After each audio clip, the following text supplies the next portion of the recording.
பல நேரங்கள் நம்ம பணக்காரர்களை பார்த்து சில விஷயங்களை சூடு போட்டுப்போம். ஒரு மிகப்பெரிய பணக்காரராக இருக்கிற ஒரு ஆலை அதிபராக இருப்பார், அல்லது ஒரு பெரிய நிர்வாகத்தை நடத்தி கொண்டு இருப்பார். ஒரு $multi-million கம்பெனியை அவர் பில் பண்ணியிருப்பார். அவர் ஒரு $2 கோடி காரில் பயணிக்கிறார் அப்படின்னா, நம்ம அந்த குறியீடு தான் பணக்காரத்தனத்தினுடைய குறியீடு நினைப்போம். அவரை மாதிரி நானும் ஒரு கார் வாங்கணும், அவரை போல் நானும் ஒரு கார் வாங்கணுங்கிற ஆசை இருக்குது. அது ஒரு மோட்டிவேஷனாக நீங்கள் எடுத்துக்கலாம். ஆனால் அவர் அந்த காரை ஏன் வாங்கினார்னு யோசிச்சா தான் நம்ம பணக்காரனாக முடியும் ஒழிய, அவரை மாதிரி கார் வாங்கணுங்கிற உத்வேகம் மட்டும் நம்மளை பணக்காரன் ஆயிட முடியாது. அவர் அந்த காரை ஏன் வாங்கினார், எனக்கு இப்போது அது தேவையா? அத்தனை ஆயிரம் கோடி ரூபாய் நிர்வாகம் செய்யக்கூடிய நிறுவனத்தில் இருக்கக்கூடிய ஒரு $2 கோடி கார் வச்சிருக்கிறது அவருக்கு எக்ஸ்பென்சஸ் கிடையாது, அது அவருடைய இன்வெஸ்ட்மெண்ட். ஏன்னா அவர் காலையில் இங்கிருந்து கிளம்பி 12 கிலோமீட்டருக்கு அங்கிட்டு இருக்கக்கூடிய தன்னுடைய அலுவலகத்துக்கு போய் சேருவதற்கு முன்னதாக ஸ்பின் இருக்கையில் அமர்ந்து கொண்டு லேப்டாப்பை ஓப்பன் பண்ணி வச்சுட்டு அந்த ஐபேடை ஓப்பன் பண்ணி வச்சுட்டு இன்டர்நெட்டில் இங்கேருந்தே கிளியராக அப்படியே ஷேக்கே ஆகாது கார், அவ்வளோ அற்புதமான ஒரு காரில் அவர் போவார்.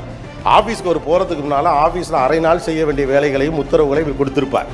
அவருடைய உயிர் என்பதும் என்பது அவருக்கு ரொம்ப முக்கியமானது. Because is the investment of the company. அப்போ வண்டியில் எது போதுனாலும் அவருக்கு ஒன்றும் பண்ணாது. அப்படியான ஒரு பாதுகாப்பான ஒரு காரில் அவர் போவார். அவர் அந்த அரை மணி நேரத்தில் ஒரு வேளை அவருக்கு வேலை இல்லைன்னா நிம்மதியாக தூங்கிட்டு போவார்.